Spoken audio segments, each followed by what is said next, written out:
Tout chaud, l'actualité vient de publier un nouveau sondage sur les intentions de vote au Québec, un sondage Palace, c'est la firme avec laquelle l'actualité fait affaire, et qui confirme donc ce sondage la tendance lourde des derniers mois. Le Parti québécois va bien. Probablement que ça va décevoir un peu François Legault parce qu'il perd à nouveau des plumes. Voici les résultats du sondage. Donc, dans les intentions de vote, le Parti québécois est toujours premier avec 32 %. C'est une augmentation de 2 points par rapport au dernier sondage Palace. La CAQ en perd 3 à 21 %. Québec solidaire en gagne 1 à 17 %. Le Parti libéral en perd 1 à 15 % et le Parti conservateur gagne 1 point à 12 %. On est dans les mêmes eaux, Michel, que les derniers sondages, c'est-à-dire que ça confirme la tendance. Quel message vous... puis là, on est un peu à chaud parce qu'on l'a reçu dans la dernière heure, le sondage, là, mais quel message vous décodez dans ce sondage? Bien, ça commence à être une tendance, hein? Et souvent, les tendances en politique, ça devient difficile de les changer parce que l'écart est quand même assez important et ça nous dit que les Québécois, bien, ils sont encore un peu fâchés contre le gouvernement Legault. Ils ont la mémoire longue. Oui, mais je pense que les grèves ont aussi, et la négociation avec les employés de l'État laisse des traces. Pour moi, cette situation-là, elle n'est pas réglée dans la tête des Québécois. Et même si... Et ça n'a rien à voir avec le fait que les syndicats vont accepter ou refuser l'entente négociée. Je pense que c'est plus profond que ça et que dans ce sens-là, bien, les résultats ne sont pas au rendez-vous. Et c'est ça qui va être difficile pour le gouvernement de M. Legault parce que, on l'a dit la semaine dernière à cette émission, les résultats en éducation, en santé, bien, ça va prendre encore plusieurs mois avant qu'on en voit les effets. Et là, on vit aujourd'hui, et particulièrement en politique, à l'ère de l'instantané. Là, je pense que la patience des citoyens est un peu... est complètement irritée. Et on est impatient et on n'y croit plus. Et si ce sondage-là, ou les sondages, ceux qui vont les analyser, en déduisent que les citoyens ne croient plus en ce gouvernement-là. Il y a un bris de confiance et ça a commencé avec le troisième lien à Québec. Mais là, je dirais qu'on est au-delà de ça. On est plus à voir des résultats en éducation et en santé. Et si on n'a pas confiance comme citoyen, bien, on va voir que la ligne pour le sondage ne va pas s'améliorer pour le gouvernement de la CAQ, bien au contraire. Ouais. Puis Jean-François, ce qui change un peu par rapport à il y a un an et demi, c'est que, dans le fond, on a l'impression que les citoyens se trouvent une alternative. Parce qu'avant, l'opposition était comme divisée. Ouais. Puis là, le mécontentement se fédère peut-être, Jean-François, du côté du Parti québécois. Oui, mais on avait raison de se demander si c'était un flirt pour dire à sa légitime que c'est aussi bien de redresser la barre. Mais là, c'est plus qu'un flirt. En tout cas, si c'est une aventure sur le moyen terme avec le Parti québécois. Ce qu'on voit aussi, c'est que la CAQ n'a pas encore atteint son plancher, c'est-à-dire qu'elle continue à saigner, que ce soit face au dernier léger ou au dernier Palace. Dans les deux cas, elle est en dessous de ce qu'elle était il y a seulement quelques mois. Et que le PQ n'a pas encore atteint son plafond. Ce sont des vases communicants qui continuent à communiquer. Donc, ce processus-là n'est pas terminé. Peut-être qu'il va finir par se terminer, peut-être qu'il va y avoir un plafonnement, peut-être que ça va redescendre, mais en tout cas, on est encore dans cette phase. Je pense que Michel a raison que dans le secteur public, il n'y a pas beaucoup de positifs pour l'instant qui a été tiré, même des ententes partielles qui ont été réglées. Quoi qu'il en soit, moi, ce que je regarde rapidement dans le sondage, c'est que le désamour est tel dans la région de Québec que le PQ est premier, on commence à s'habituer, mais là, c'est Québec solidaire qui est deuxième et la CAQ est troisième. La CAQ est troisième dans son château fort. Alors ça, c'est un gros problème pour la CAQ. Et l'autre chose que je trouve intéressant, c'est que chez les 18-34 ans, c'est celui où la pluralité, il n'y a pas de majorité, mais la pluralité à QS était toujours forte avec une distance importante. Historiquement, depuis quelques années, c'est la CAQ qui était deuxième dans ce groupe d'âge-là, mais maintenant, QS est toujours premier, mais dans la marge d'erreur avec le PQ. C'est-à-dire que les jeunes caquistes viennent au PQ. C'est ça que ça veut dire. Et que maintenant, en ce moment, QS et le PQ sont à égalité statistique dans cette tranche d'âge-là. Alors, ben voilà, je ne sais pas comment ils vont redresser la barre parce qu'on va parler d'autre chose tout à l'heure qui n'est pas une bonne nouvelle. Oui. OK. C'est la question sur le financement de la Coalition Avenir Québec. Juste le temps de terminer ce tour de table.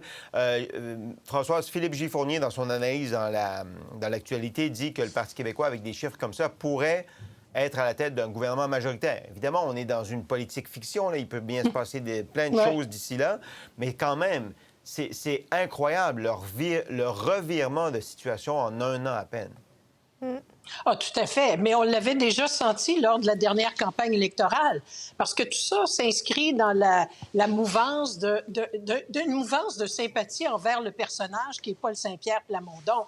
Les gens ont aimé son style, etc. Et comme on n'aime pas le gouvernement en place, ben là, on se dit, « Hey, lui, il est sympathique. » Mais maintenant, je lui dis, attache tes bottines, mon ami, parce que le fun va commencer. Au lieu de tout simple, j'ai décidé de changer le slogan, au lieu de simplement être un petit peu au-dessus de la mêlée, sympathique, etc., je le regardais en entrevue avec Julie Drolet ce matin. Julie Drolet qui lui posait des questions pointues par rapport à sa position ou sa nouvelle chose qu'il a amenée sur les réseaux sociaux par rapport au temps d'écran des enfants, etc. Et là, ben, elle lui met dans le visage un peu une évidence, c'est-à-dire que le gouvernement caquiste avait déjà entamé le processus, fait faire des espèces d'enquêtes là-dessus. On a des rapports, on a du travail en place.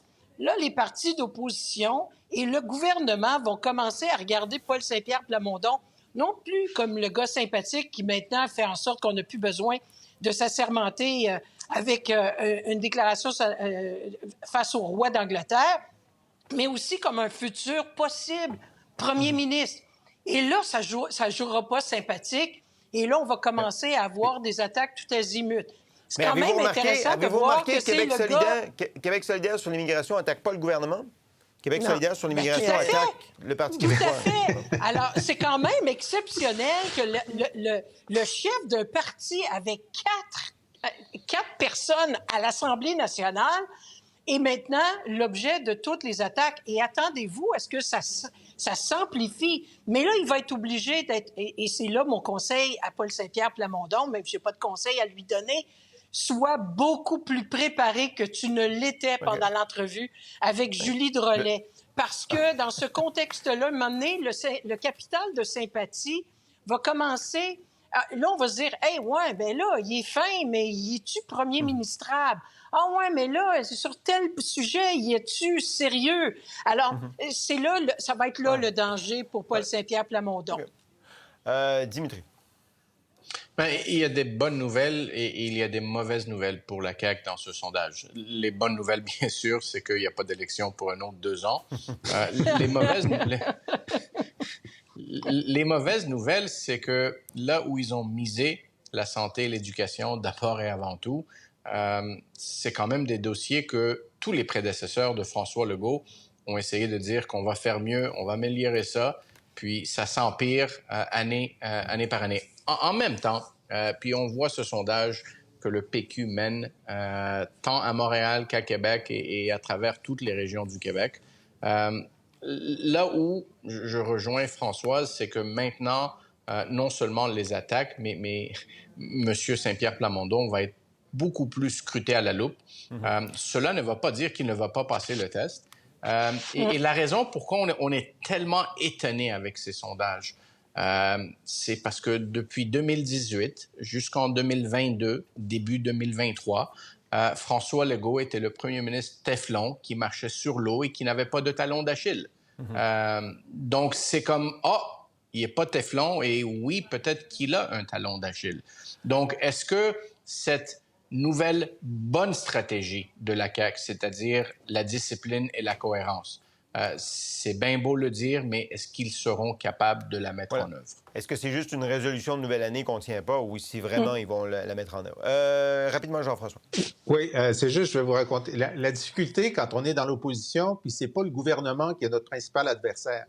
Ça, on a vécu ça. Moi, quand j'étais chef de l'opposition officielle, c'est la CAQ qui allait gagner l'élection. On le savait. Mais comment critiquer la CAQ?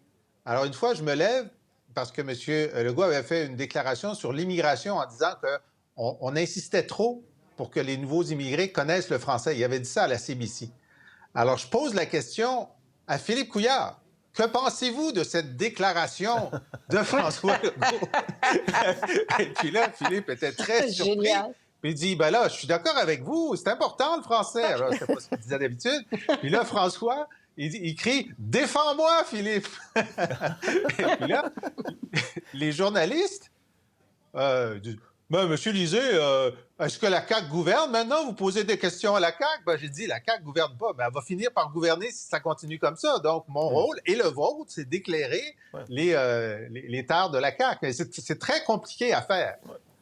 Oui, c'est ça. Dites-moi qui est l'objet des attaques et je vous dirai qui mène et qui peut former le prochain gouvernement. C'est un peu ça. Exact. OK. Rapidement, des chiffres. Compilation de nos collègues de la presse canadienne aujourd'hui sur les dons des maires des villes au Québec à la caisse électorale de la Coalition Avenir Québec. Donc, les chiffres sont les suivants. En 2021, 20 500 $. En 2022, 40 000 $. En 2023, 38 000 $. Gros total au cours des 3 dernières années de près de 100 000 $ que les maires ont donné à la caisse électorale de la Coalition Avenir Québec. L'histoire ne dit pas si c'était pour avoir accès à un ministre, par exemple. On donne un petit 100 $ pour un cocktail de financement, puis on a accès au ministre. Mais il y a des histoires comme ça qui circulent de gens de la CAQ qui disent à des citoyens « Achetez un billet d'un cocktail, vous allez pouvoir avoir accès à un ministre dans cette activité de financement. » En quelques mots, Michel, vous en pensez quoi? Est-ce que les éléments s'accumulent pour soulever des questions sur le financement de la CAQ? Bien, je pense qu'au Québec, on est encore marqué par toutes les questions de financement. Dans l'esprit des gens, c'est encore extrêmement négatif, le financement des partis politiques. Et donc, et puis c'est franchement, là, c'est très profond, c'est très fort. Alors, quand on a une manchette comme celle-là, 500 maires, c'est quand même beaucoup, là. Ils ont quand même... C'est la moitié des maires. C'est la moitié des maires, mais qui ont probablement donné en toute légalité leurs 100 $. Ça, exact. Il n'y a rien... Oui, puis ça c'est important, Michel. C'est très important illégal. de le dire. C'est complètement légal. Maintenant, l'expérience, Sébastien, démontre que si tu es en Gaspésie ou si tu es en Côte-Nord, au Saguenay-Lac-Saint-Jean, c'est bien plus facile pour un maire de rencontrer un ou une ministre dans son patelin que de faire le voyage à Québec qui va probablement coûter plus cher que 100 $ pour rencontrer le ministre. Alors, c'est ça la réalité. Alors, la question, c'est est-ce qu'il faut empêcher les ministres d'assister à ces rencontres-là? Non. Et qu'est-ce que ça fait, ces rencontres-là? Ça permet aux maires de faire un suivi sur certains de leurs dossiers. Mais attendez, Michel, est-ce que les ministres, quand ils débarquent dans une région, ils pourraient juste pas prendre 1 heure puis rassembler tous les maires devant eux? Devant lui ou elle? Ben voilà. Et c'est ça c'est là où je m'en allais, Sébastien, vous m'arrachez les mots de la bouche. Il y a une discipline pour les ministres de participer à une activité de financement pour monsieur et madame tout le monde, mais de consacrer quelques heures, sinon plusieurs heures, une journée, à rencontrer des maires en dehors de l'activité de financement et rencontrer des organismes en dehors de l'activité de financement. Ça, je pense que ce serait une solution qui ferait beaucoup plus de sens. En conclusion, Jean-François. Ben oui, mais Sébastien, là, vous y pensez pas. S'il fallait qu'on organise une rencontre gratuite entre le ministre et les maires, qui paierait pour aller au cocktail? Ben, c'est ça. Vous n'êtes pas dans l'état d'esprit de ramasser de l'argent. C'est ça votre problème, Sébastien. Bon, alors, désolé, je fais de l'ironie, là, mais je vous dis, là, eux, ils ont des objectifs, des petits, c'est des 100 $. C'est des 100 $. Ils ont des petits objectifs de financement, puis c'est comme ça qu'ils réussissent à les atteindre. M. Legault a dit la semaine dernière qu'il n'y avait pas de stratégie pour essayer de récolter de l'argent chez les maires. Je ne sais pas si on a l'extrait. Je pense qu'on a l'extrait. A-t-on l'extrait? On a l'extrait, Jean-François. Extrait. Ah, bravo. C'est clair qu'il n'y a pas de volonté à la CAQ d'exiger de l'argent de maire pour rencontrer des ministres. Donc, c'est une distraction. Le dossier est clos. Mais ils n'en ont pas besoin. Bon, le dossier est clos. Peut-être qu'effectivement, comme dit Michel, la majorité des gens ont juste donné le 100 $ pour faire plaisir aux députés caquistes, hein, ou parce qu'ils sont caquistes puis ils veulent le faire savoir, Non, mais... etc. Peu importe, parce que c'est public. Quand on donne de l'argent, c'est public. Ouais. Mais il y en a la moitié des maires et des préfets qui l'ont donné. Ça veut dire qu'il y en a la moitié qui ont dit oui. Est-ce qu'il y en a qui ont dit non puis qui ont été contactés? Ça, c'est une bonne question. Puis quand tu es rendu à la moitié d'un groupe qui ont contribué, qu'on n'essaie pas de me dire que c'est pas systématique de leur demander, franchement. Mais puis c'est pas Mais- illégal, je le répète par contre. Mais en effet, on se pose des questions. C'est OK, pas d'hier.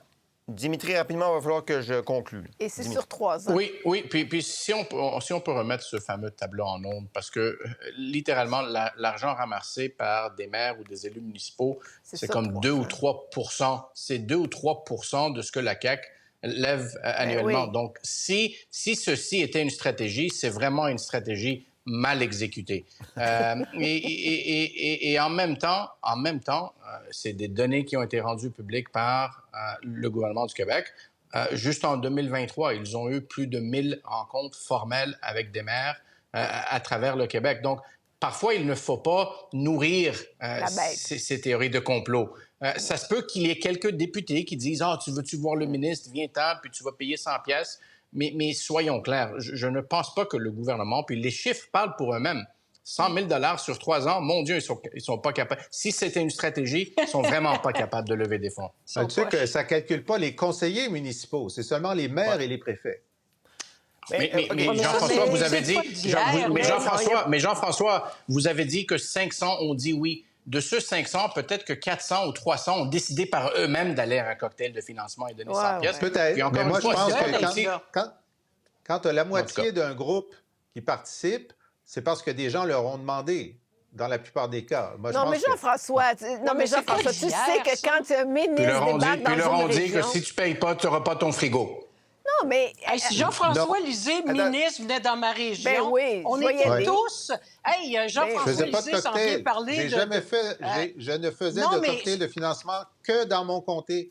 Que dans mon comté. Bravo pour toi, mais ce que je veux dire, c'est que la communauté d'affaires, les avocats, Hey, moi, je me souviens Les de organismes. meetings d'associés où on se disait, OK, là, il y a un cocktail du PQ, il y a un cocktail des libéraux, ça nous prend une bonne distribution, là, pour avoir l'air trop d'un Ouais, bord mais ça, plus c'était que avant de la l'autre. commission Charbonneau. C'était avant qu'on décide Je qu'on comprends, arrêtait tout ça. je comprends qu'on ça, arrêtait ça. mais... Ouais.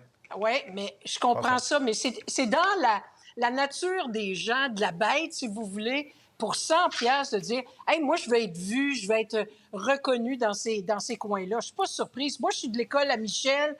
Abolissez-moi ça au plus sacrant. Oui, moi aussi. On est de la même école. OK, ben, tant mieux. OK. C'est beau, tout. Michel? Non, c'est ça tout. va. OK, d'accord, très bien. Je vous signale juste la réaction officielle de la Coalition Avenir Québec. Donc, le parti, la directrice générale Brigitte Legault a publié la réaction suivante. Les faits demeurent. Nos ministres ont rencontré plus de 1000 élus municipaux l'an dernier. Aucun élu n'a à payer pour rencontrer des ministres. La décision de participer à une activité est une décision personnelle. Ça, c'est la ligne, donc, de la Coalition Avenir Québec. Et nous sommes C'est rendus... la même que celle de Dimitri. Pour voir nos émissions en entier, rendez-vous sur la chaîne Ici RDI.